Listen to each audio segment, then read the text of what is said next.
Hey everybody, this is Modern Refugee. I wanted to talk to you guys specifically a little bit about spoilage and sugar content of vegetables as it's related to spoilage. Now, if you look this up online, you get a bunch of different answers, but as a general rule, Mom always managed our basement where we had our potatoes, our onions, our hard winter squash, apples, pears, that kind of stuff. She managed that in a certain way, and as a general rule, the vegetables that had a higher sugar content she used first because they typically spoiled quicker. Now, that kind of goes against the conventional wisdom that sugar preserves stuff and keeps it forever, but I can remember Mom specifically saying this when it came to a couple of things, squash and onions. So I'm going to turn the camera around here. I'm going to show you guys these things up close and talk a little bit about them and in which order to use these guys. All right, guys, I pulled a few squash and onions here out of my pantry, and I wanted to talk first about squash. Now, we planted all different kinds of squash when I was a kid. Growing up, there was butternuts, there was blue hubbards, there was acorns, there was some other varieties. I don't even know what the names of them were. But as a general rule, Mom would always use the acorns and the butternuts first.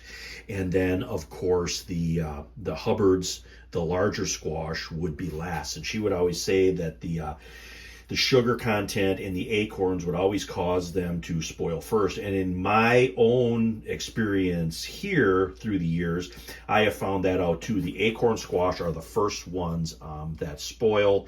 And then the next thing is actually pie pumpkins. And, you look up the sugar content on pie pumpkins, they can be kind of all over the place, but they're typically sweeter than a regular pumpkin. So, the larger regular pumpkins, they will keep longer than a pie pumpkin.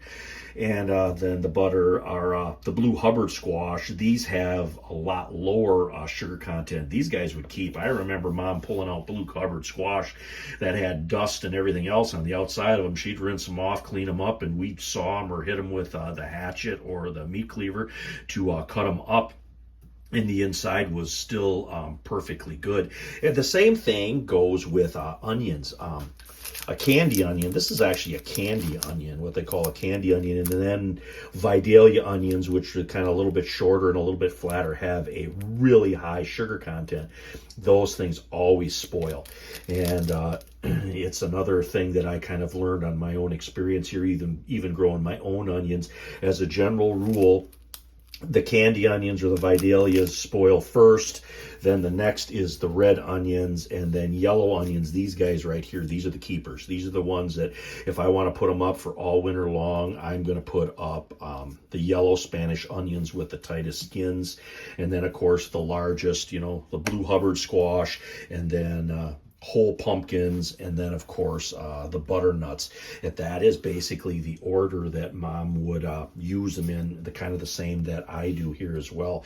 So if I have any candy onions or Vidalias, I use them first. If I have anything like acorn squash or pie pumpkins, I'll use those first, and then I will move into the butternuts, and then the regular pumpkins, and then of course like the blue Hubbard squash. But I just wanted to share that with you guys because that's something I've never really heard anybody talk about.